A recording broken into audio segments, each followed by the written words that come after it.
Imagine walking through the bustling Roman Forum in the middle of the 4th century. The air is thick with the scent of roasted chickpeas, burning incense and sweat. You are a successful merchant, having spent decades trading grain across the Mediterranean. To celebrate your prosperity, you purchased a beautiful woolen cloak from a merchant who arrived from the eastern shores. Woven into the hem of this cloak is a thin, delicate stripe of deep, shimmering purple. It is not an entire cloak of color, just a modest band, a subtle nod to your hard work. Suddenly the crowd parts. A squad of imperial guards, clad in iron, steps forward. Their eyes lock onto your shoulder. Within seconds, you are seized, your hands bound behind your back, your wealth, your home, your grain ships. Everything you have spent a lifetime building is declared forfeit to the imperial treasury. Your crime is not theft, nor is it murder. Your crime is wearing a color that does not belong to you. In the eyes of the Roman state, by placing that single stripe of purple upon your flesh, you have committed an act of high treason. The law is absolute, and the punishment is swift. There is no appeal, no negotiation, no plea.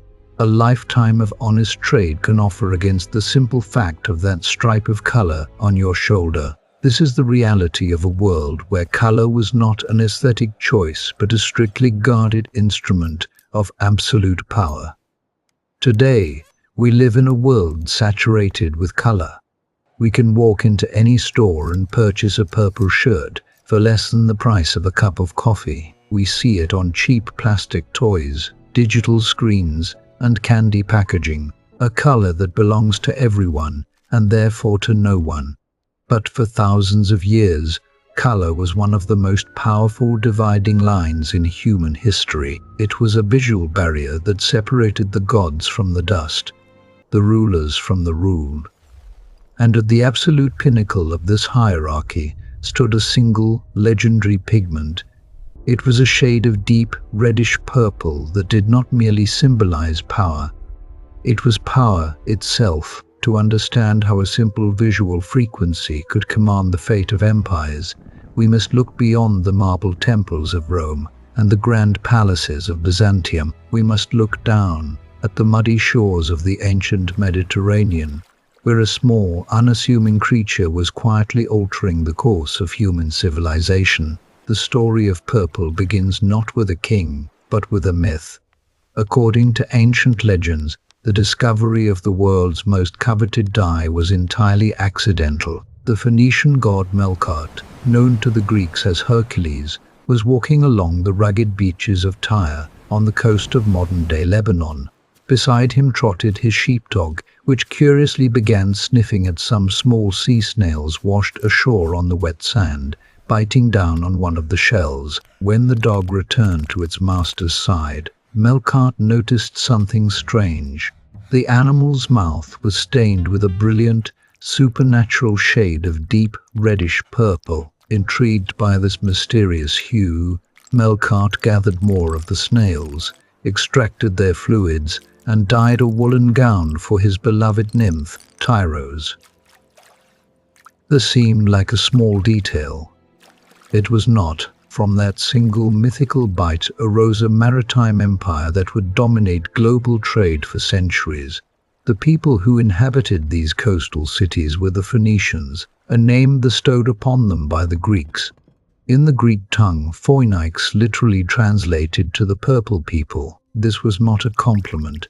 It was a visceral description of the Phoenician merchants, whose hands and arms were permanently stained with the indelible, pungent dye they harvested from the sea. They were the masters of the Mediterranean, navigators who braved the open ocean long before other civilizations dared to leave the safety of the coastline. And their entire economic empire, a network of trading posts stretching from modern-day Lebanon all the way to the coast of Spain, was built upon the backs of two small, predatory marine snails. These snails, commonly known as the murex, possessed a secret defense mechanism. Inside their bodies lay a tiny gland. When the snail was threatened, or when it sought to paralyze its prey.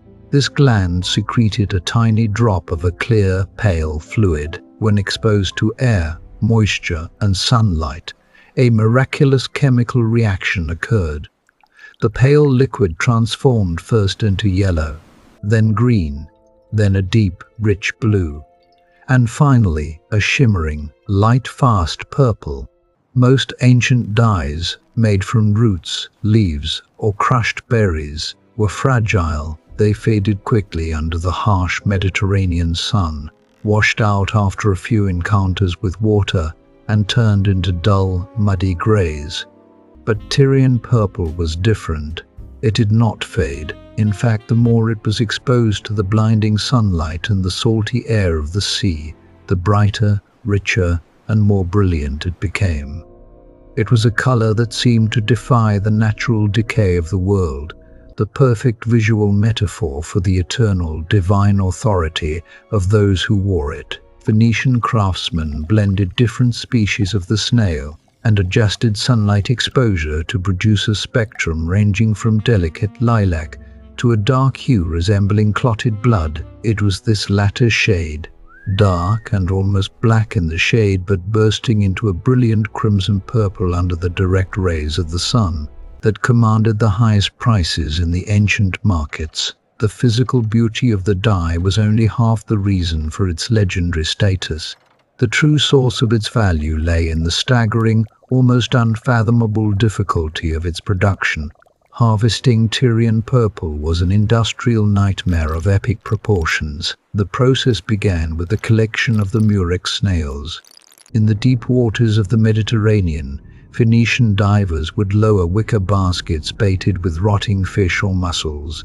The carnivorous snails would crawl into the traps to feed, only to be hauled up by the thousands. For the larger snails, the precious gland was carefully extracted by hand, using a small, specialized knife. The smaller snails, too tedious to process individually, were simply crushed whole in massive stone mortars, shells and all. An entire coastal workforce dedicated to nothing else for weeks at a time. The extracted glands and crushed shells were placed in giant lead vats of concentrated salt water and simmered for 10 days. This slow heating was a delicate chemical dance. Too much heat would destroy the pigment, while too little would fail to trigger the reaction. As the mixture boiled, workers had to continuously skim off the rising impurities, leaving behind a thick, dark liquid.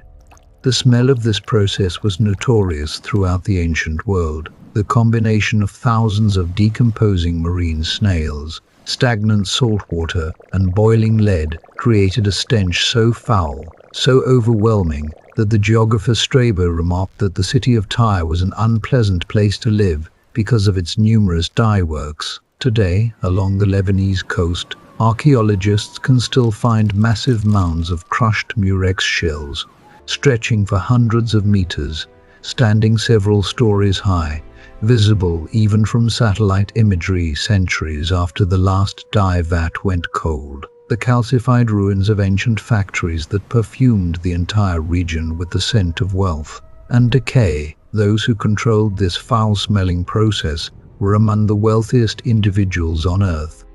The mathematics of Tyrian purple production were brutal.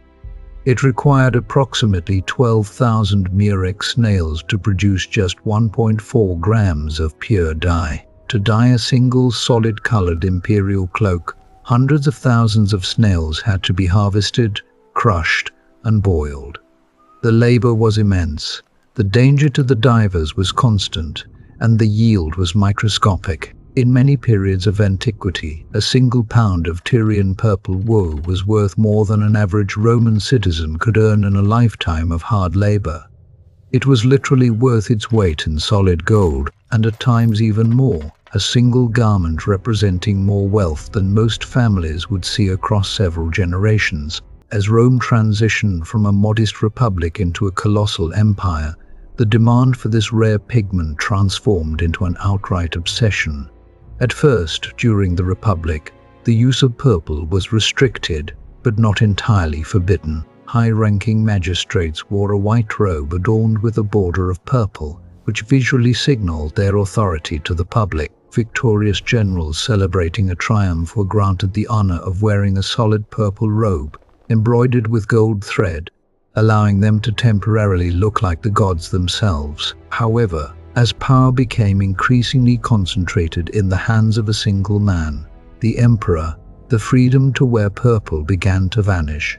Julius Caesar, after returning from his campaigns in Egypt, was deeply inspired by the luxurious court of Cleopatra. He had seen her royal ships sailing down the Nile, their sails dyed entirely in deep Tyrian purple, a display of wealth so total, so unapologetic, that it staggered even the Roman conquerors who had come to take her kingdom for themselves. Upon his return, Caesar enacted strict laws restricting who could buy and wear the color. This seemed like a small detail. It was not.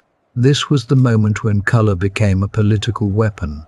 By controlling access to purple, Caesar and his successors were controlling the visual language of power itself. Subsequent emperors tightened control. Augustus restricted senators to broad purple stripes on their tunics rather than full cloaks to maintain social hierarchy. His successor, Tiberius, took the restrictions even further. Shocked by the vast sums of Roman gold flowing out of the empire's borders to purchase Tyrian silk from Eastern merchants, he attempted to ban the use of purple silks entirely, declaring it was bankrupting the patrician class. Yet the social thirst for the color was unquenchable. Roman aristocrats would pay illegal fortunes on the black market just to secure a small strip of purple cloth, risking the wrath of the throne for a moment of public vanity. A single dinner party where a rival might notice and envy the trim on their sleeve. Under the reign of Emperor Nero, the obsession reached its terrifying zenith. Nero did not merely want to restrict purple, he wanted to monopolize it completely. He issued an imperial decree that made the sale or wear of any shade of Tyrian purple, or even a close imitation of it, a capital crime. Only the emperor himself had the right to wear the solid purple cloak. To ensure compliance, imperial agents patrolled the markets of Rome, searching for any unauthorized thread of the forbidden color. If a merchant was found selling the dye to a commoner, or if a wealthy patrician dared to wear a tunic with a purple trim, their property was immediately seized, their families ruined, their lives forfeit. The color had become so sacred, so synonymous with the divine ruler, that to touch it was to touch the throne itself. This monopoly only deepened with the rise of the Byzantine Empire in Constantinople. Here, the connection between the color purple and the divine right of kings was institutionalized in ways that had never been seen before. The Byzantine emperors did not merely wear purple. They were born in it. Inside the great palace of Constantinople stood a legendary chamber known as the Porphyra. The walls of this square room were lined from floor to ceiling with slabs of a rare, deep purple volcanic stone, imported from the remote deserts of Egypt. It was in this sacred, purple-walled chamber that the empresses gave birth to the heirs of the empire. Children born within these walls were bestowed with the prestigious title Porphyrogenitus, which literally translates to born in the purple. This title separated the legitimate heirs from those who had seized power through military force or political coup. To be born in the purple was to be marked, from the very moment of birth, as a rightful ruler of the world. To maintain this absolute monopoly, the Byzantine state took complete control of the dye industry. They established highly guarded, state-run factories staffed by imperial workers who lived under strict surveillance, their movements tracked, their contact with outsiders limited, their entire lives folded into the service of a single royal color. The secrets of the Murex dye extraction were guarded with the same intensity as modern military codes. Any dilution of the dye, or any attempt to sell it on the black market, was met with the harshest punishments. For nearly 1,000 years, the secret of the Murex dye remained locked behind the high walls of the Byzantine imperial palace. But no empire lasts forever. In May of 1453, the massive walls of Constantinople finally crumbled under the relentless bombardment of the Ottoman cannons. As the city fell, the Byzantine Empire was swept away, and with it went the delicate, complex network of the murex dyers. The state-run factories were destroyed.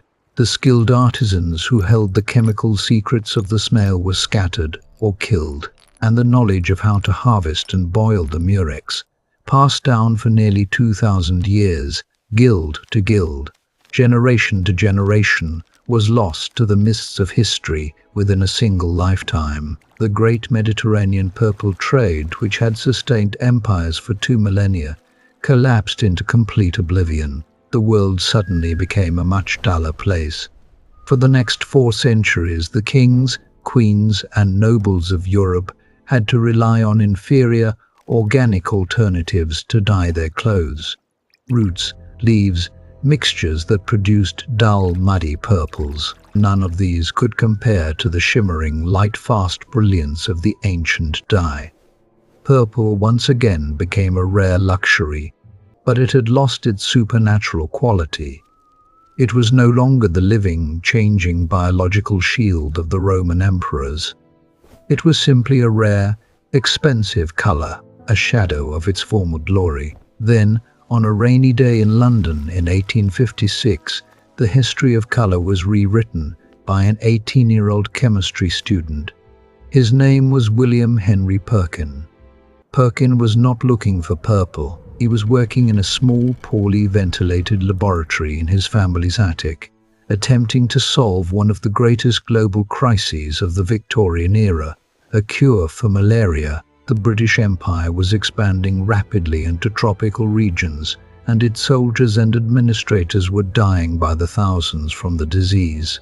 The only known treatment was quinine, extracted from the bark of a South American tree, expensive, rare, and difficult to obtain. Perkin's mentor, the chemist August Wilhelm von Hofmann, challenged him to find a way to synthesize quinine artificially in a laboratory, a problem that had defeated far more experienced chemists across Europe for years. Perkin set to work, experimenting with coal tar, a thick, black, foul-smelling waste product of the coal gas industry, piling up in massive quantities around Victorian London. An unlikely source for a miracle cure. His experiments produced a series of muddy, black and brown failures. Frustrated, Perkin went to clean out one of his glass beakers with alcohol. As the alcohol mixed with the dark residue at the bottom of the glass, something extraordinary happened. The black muck dissolved, transforming into a brilliant, intense, and breathtakingly beautiful shade of purple. Perkin realized he had stumbled upon something far more valuable than a cure for malaria. He had created the world's first synthetic dye. He patented the substance and named it Movine, though it quickly became known to the public simply as Movine. This new synthetic purple was cheap to produce, incredibly bright, and bonded perfectly with silk and cotton. Within a few years, Perkin's accidental creation, found by a teenager cleaning a beaker, not by a chemist searching for beauty, triggered a global fashion revolution. Queen Victoria herself wore a mauve-dyed silk gown to the Royal Exhibition of 1862. Suddenly, every woman in London, Paris, and New York wanted to wear purple, the color that had once cost a lifetime of wages. The color for which Roman citizens had been executed was now being produced in massive industrial factories. From the waste products of coal, the democratization of purple was complete. But in the process, the ancient magic of the color was lost. Today we stand on the other side of that Victorian revolution.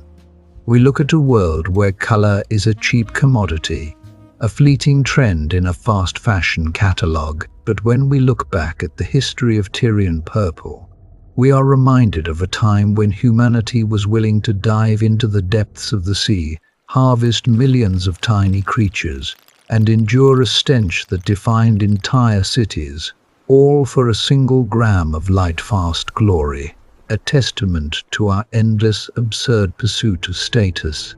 our desire to climb out of the dust and touch the sky. If only through the shimmering fibers of a purple cloak, worn once, seen once, remembered for a lifetime. But purple was merely the first chapter in this global war of color. While the empires of the Mediterranean were busy crushing snails to paint their kings, another empire, thousands of miles away, was quietly guarding a secret that would spark an even greater, more violent global conflict, a secret born not from the depths of the sea, but from the surface of a cactus. A secret of a color so bright, so intense, it would drive European kings to piracy, espionage, and war. Next time, we journey into the heart of the Aztec Empire to uncover the story of the secret bug that painted the world red.